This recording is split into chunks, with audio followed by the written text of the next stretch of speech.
All right, here we are for another episode of iZombie, episode 17 of season 2. Here we are to talk about it. Just totally blanked out. I have no idea what this episode happened anymore. This episode, I'm kidding. I remember. picks up almost exactly where it left off. There's a brief scene in between where they're inside a radio booth talking about an election with someone we've seen before. So I didn't recognize that guy that we saw before. And that scene went on just a little too long where I was like, did I click on the wrong show? What the fuck is this shit? What's happening? I could tell there's something about the style of the show that I was like, I knew it was the right show. I didn't literally think it was not the right show, but I was like, what is happening? And I could tell I was supposed to know someone, and I'm glad the episode explains that at length later. So I'm like, okay, good. Well, of course. They're making a habit out of reusing characters now. And sure. If it's Johnny Frost, that's one thing. Well, Johnny Frost is great, and this character could have been great. But I think a lot of the fun from these guys was that Liv at the time was like, broing out. What's up, bro? And they didn't really have any of the fun bro stuff we had in the first one. They didn't bro out enough. They were like a little too smart, and he's running for president, so. Well, they didn't bro too hard, right? Is what you're saying? Yeah, they didn't bro hard enough. She was like the anti-bro brain. And, that was meant to be like, oh, now you're frictioning and stuff like that. But they, amongst the two bros talking, should have been broing a little harder. There's only, one or two acronims and dumb things and stuff and, high-fiving and stuff. There was that one scene. When he went for Babylon, he's like... I was like, all right. I chuckled at a couple things. Yeah, but they're dropping a thing like, why didn't you drop the bomb? And, the type A personality girl that's later found dead says some shit. I don't know. The case was the case. Because I don't like to play dirty or something? Or I don't know. Some bullshit. I just tune all that out. Means nothing to me. So there's a body. It's in the pool.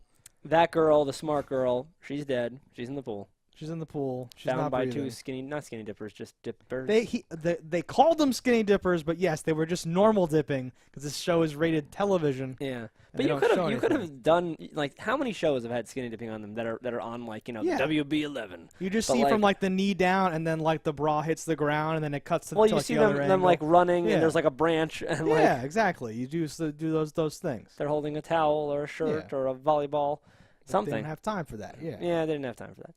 And I wrote down body, Bailey, killed by Brody, because they're firing, they always fire off all the names now, and I'm like, all right, just write down the name of this person, because you're not going to know who the fuck this person is. There was one moment in the show, because again, they do fire off the names, they said Vaughn, and I'm like, who the fuck is that? What is fuck now? Yeah, because I don't know any names. I'm like a bastard with that. They usually call him something else, like PJ Vaughn or something. Max Rager or Fuckface? I call him Max Rager Wings Guy, but you could call him by his name if you wanted to, I guess. I would love it if just once they called him that.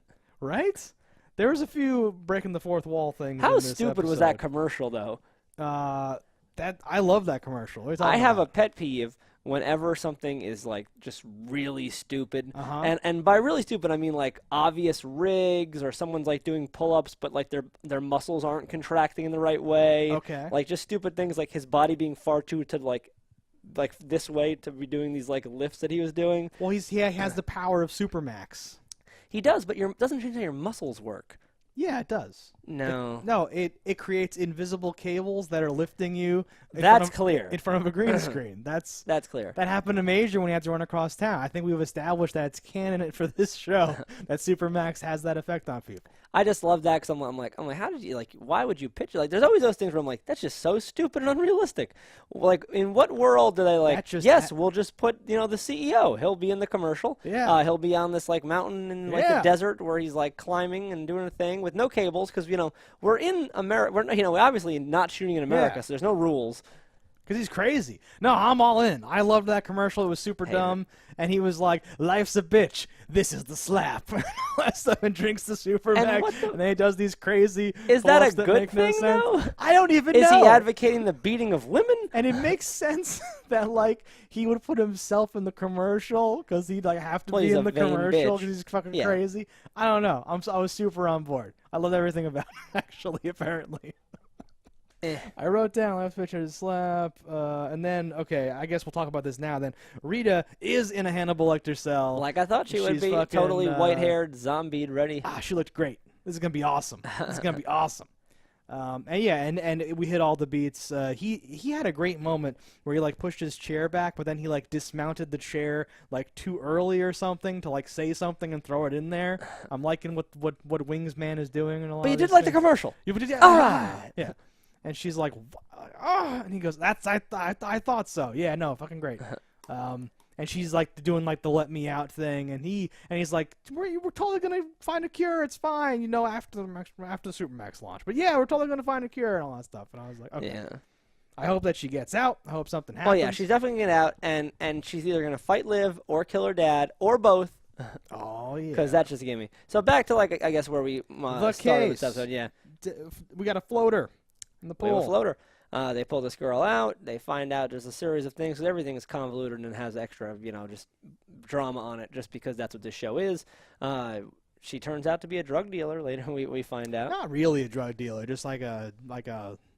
It's complicated. Hashtag it's complicated. She has drugs.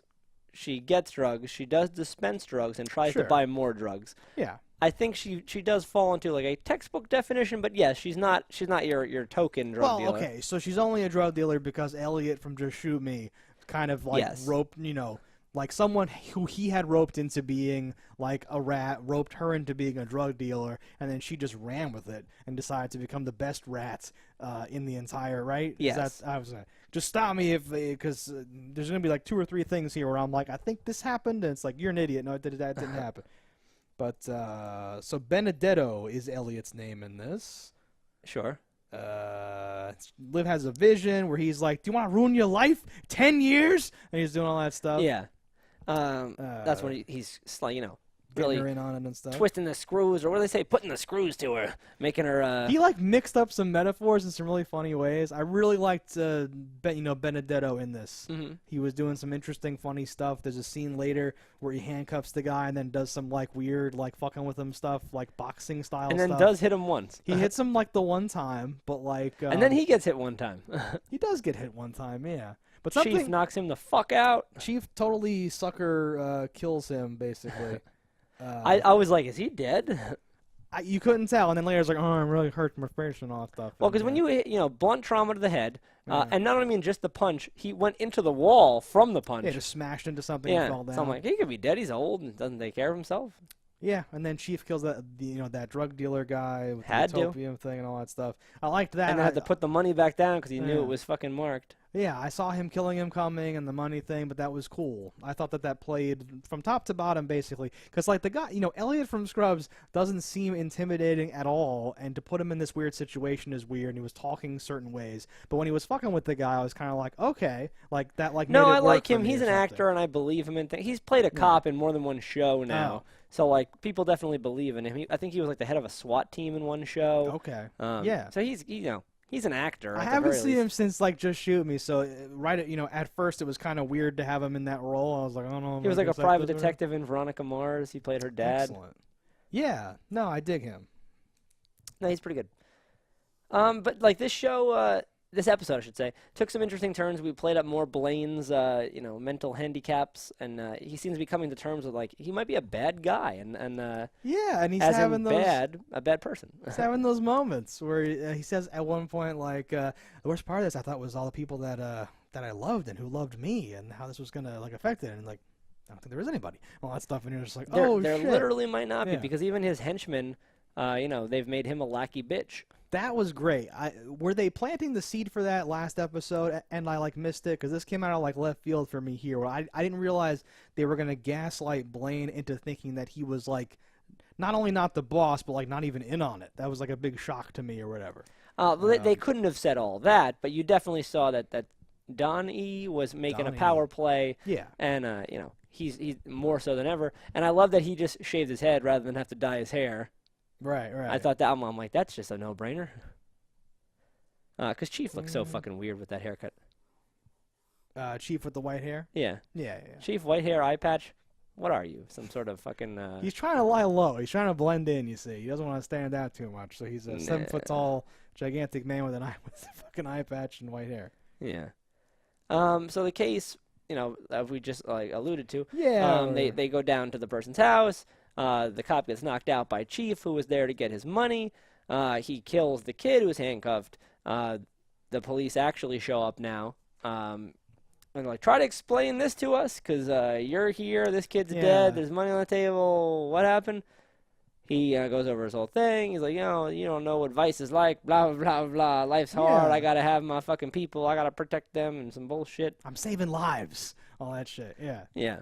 Yeah, no, I like that, because he even says something like, you're gonna need backup someday, Babineau, let's hope it gets there in time, or like, fingers crossed, or something like that. And I was like, oh shit, this is the thin blue line and shit. But that case, in quotes, is solved. The person that killed your victim is dead and is there. But I was like, I don't know if you check this off as a victory. You just kind of walked in and found dead people, not necessarily solving the crime. And now it's like, well, who killed them? Like, because he didn't get a look at Chief. Chief sucker punched him. When he's like, do you have a description? He's like, huge fist or something like that. And you're like, oh, it's amazing. No, I know, and you would think, I guess there'd be more questions here or more weirdness or something like that, because they just kind of go, well, there you go. Yeah, it just ended right there, like, oh, right. Yeah, usually these cases end, and I guess we got some of the confession, but to Elliot earlier or something, but usually these end with, like, the interrogation room and the confession scene and the weird trickery and the misdirection and, like, her vision, like, helping her know something that, like, then it makes them confess and think that they have stuff. Yeah. And, like, we've dispensed with all that.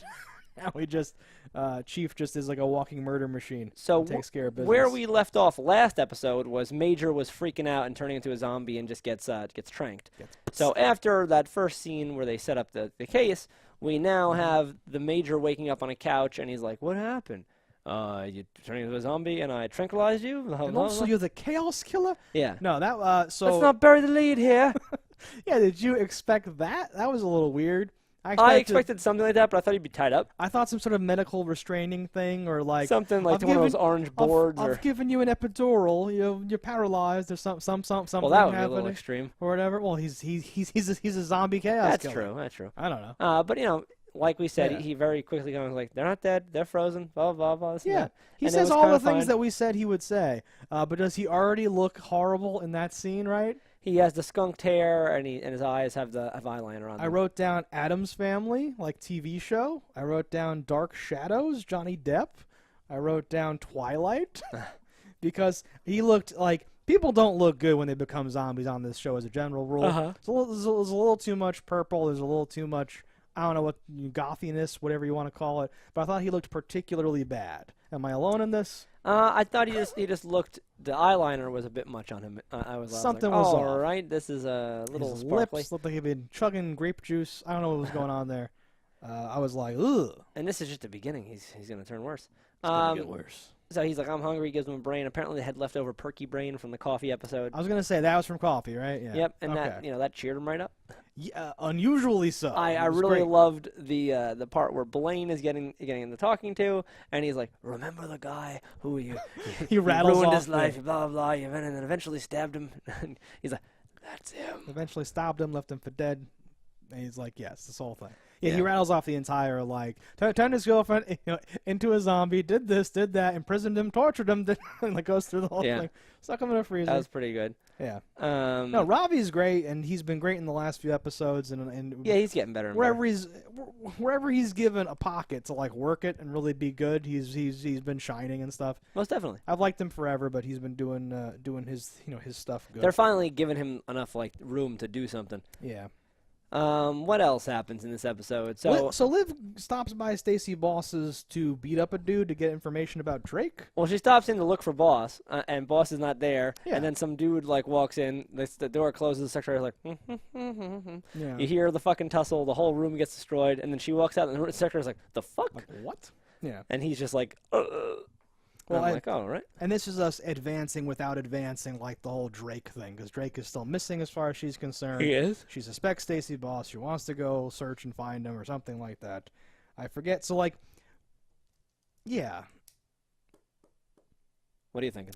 I'm thinking that Blaine gave Major Drake's name to go find him and, like, get him. Yes, he did. Right? So, like... Even though he's never met Drake and doesn't know that Liv's like with Drake, Liv, you would think, would say something or something could come up about Drake or whatever now. Sure. And Major the name could get like... Even just Drake, he might be like, oh, someone you know named Drake is missing? Uh-oh, because I just fucking took out someone named Drake last week. Like, that might be I don't know why. No, most definitely. Don't know why that's not been a thing. I think Liv has been particularly careful to not mention Drake in front of Major because why salt the wounds? Sure. There was something I just wanted to say about this episode, and I forget. There's a bit more Blaine and Ravi. I wanted to highlight one of my favorite lines. Sure, let's hear it. Where he was like... Ravi's telling him the whole story or something, and he like wraps up like a long thing by saying, we even got in like a fight once. I won though, or whatever. And it doesn't make sense. Yeah, Blaine's like already saying, it doesn't make sense. So they give Ravi like, I know, I'm scrappy. I got reach and all that stuff. And he was like, oh, it's great. It's fucking great. Yeah, I chuckled at that. Just more good Ravi stuff. Talking. So we have Bavino and our FBI agent are so like not only is she encouraging him to go to the FBI because as soon as this case is done they're not going to see each other anymore, but something else that I forget. Well, we'll save that for the end right here. Oh sure. They hint at the fact so Major is like who's now wearing makeup by not wearing that horrible makeup or whatever the fuck. Yes. He's like, I'm gonna go get a tan. Fucking get that shit done with. He says so they don't want to give Major the cure. Yes. Because of the, potential. Well, he's not memory loss on death's door just yet, and he hasn't developed doesn't like the idea of the. He hasn't developed the occasional cough that heralds your doom. Yeah. So they're like, okay, so we have to like test the cure. Maybe Blaine's faking, right? Blaine's nefarious. So we're gonna he is. Yeah. But we're and he says like we have to, well, yeah, but we gave it to a rat. He's like, if only we had a talking rat or whatever. Yes. And I thought they were gonna say, let's teach the rats how to run a maze and then cure them and see if they forget or something like that for some reason. So imagine how far away from that what they actually say is, and my surprise when they say, well, Vaughn, because you were like, who the fuck is Vaughn? Yeah, that's where they dropped the name. Yeah. Max Major Wings guy. That'll be our talking rats. Worst case scenario, he just becomes a better person. And inject him. And then cure him and then see if he loses his memory. Yes. So that's crazy. Can you do it that back to back? Can I just scratch you now and before you've even had your first like fully conversion bit just inject you? You think that would even work? That shouldn't work. And honestly, I don't even know because like the only examples we've had have been people that have been injected after letting the normal time lapse back to zombie happen, and nothing like I don't even know. Well, and all these people were initially cured too. Yes. So like this is you're jumping the gun dramatically. Yeah. So you can't even replicate this study, actually. Ravi should know this. He should be eating some smarter brains because... Well, Ravi doesn't eat brains. He should. Because he should get the smartness or something. No, that's crazy because you really can't, without doing every step in like the process, you're not really like going through it again. You're just hoping for the best. You're just hoping that the cure is a cure. Maybe it erases your memory. Who knows? And it might not. It could just been an effect on Blaine. He smoked, he drank, didn't take care of himself. It's a lot of interactions, Sure. So, okay, before we move on to like the button, the ending, the climax, if you will, I want to highlight Donnie and Chief when they were picking out a brain. Yes, They offhandedly said something about musicians. Oh, this is a bluegrass. Yeah. I was like, I like that. And then it cuts back to them at some point, and Chief's got the washboard. He has a washboard like metal chest plate. Yes. He was into it, too. I went to the New Orleans Jazz Festival this year with my dad and stuff, and that's a whole thing. The washboard. Sure it is. Literally that exact thing where it like hangs on you and all that stuff. Donnie's playing the banjo and all that stuff. Decent fingerings, up there, and they're pissed off that Blaine's interrupting them, and then it's right back to the bluegrass. And I wonder how much of that poll is just that Donnie does play the banjo, and they're like, "Well, what can we do? Do you have any special skills? Because we're drawn thin here. We need skills." Thin.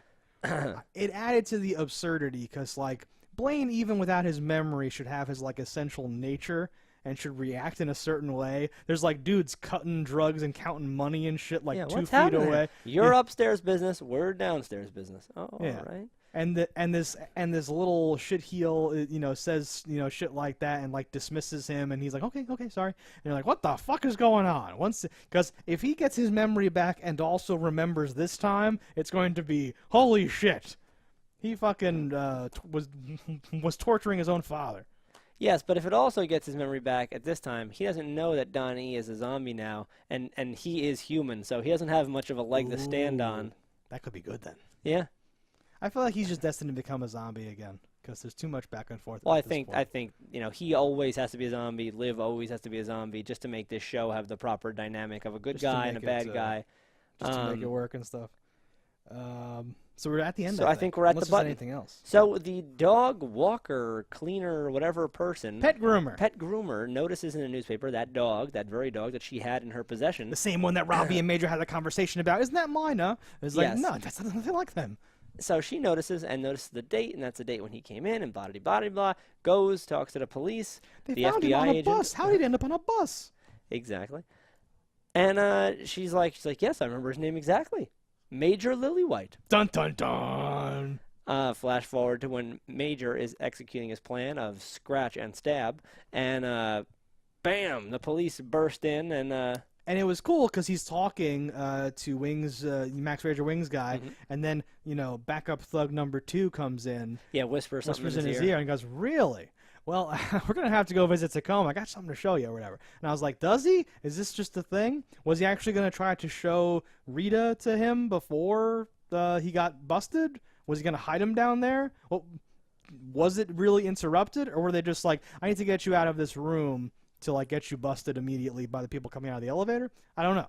I don't have a read on that. I also had a wonder of is that other big military dude, is he in any way a zombie detector too? I don't see how he could be, but with this show, you never know, because he did react almost as soon as he walked into the room. Oh, okay. I would have loved to have gone on that wild ride where I presumed that he was knowing he was a zombie somehow and telling him that. Yeah. Because when he whispered, I was just like, "What's he says, happening?" And the Tacoma or whatever that thing, that's the lab downstairs. That's your secret basement. Yeah. So I was like, he's gonna lock him up in that fucking jail cell. Yeah. Or a real jail cell, because the FBI's here. Dun dun dun. Dun dun dun. Yeah, FBI lady busts in with a crew. They arrest him, and at the very end, you see his eyes are starting to zombify. Yeah, it looked like he was controlling it though. It did, which makes me very unhappy. But we'll see. It would be very awesome though if he burst through the fucking handcuffs and just escaped. Yeah, and then FBI lady's like, "I've been here investigating zombies this whole time. I knew all along. Fuck this." And then she's a zombie somehow. Well, and there's vampires and fairies. We did. And the show's like every other show. We did hear from Elliot that he's like, "Oh, my CI said, oh, I'm being run. My bosses are zombies. Ah, bitches. Ah." I've heard everything now. I circled that to mention it at the very end because yes. So what was he talking about? Scott E. at that point? Do you think? I think so. Because that would tie together everything or whatever. I believe that was. But yeah, if we did custom sit Ubu sits at the end of every episode, this one would be flesh-eating zombies. Yeah! When he was making fun of the guy talking, that would be yes. I loved that too. At the time, and then Clive predictably goes sheesh, oof, and Liv's but ooh!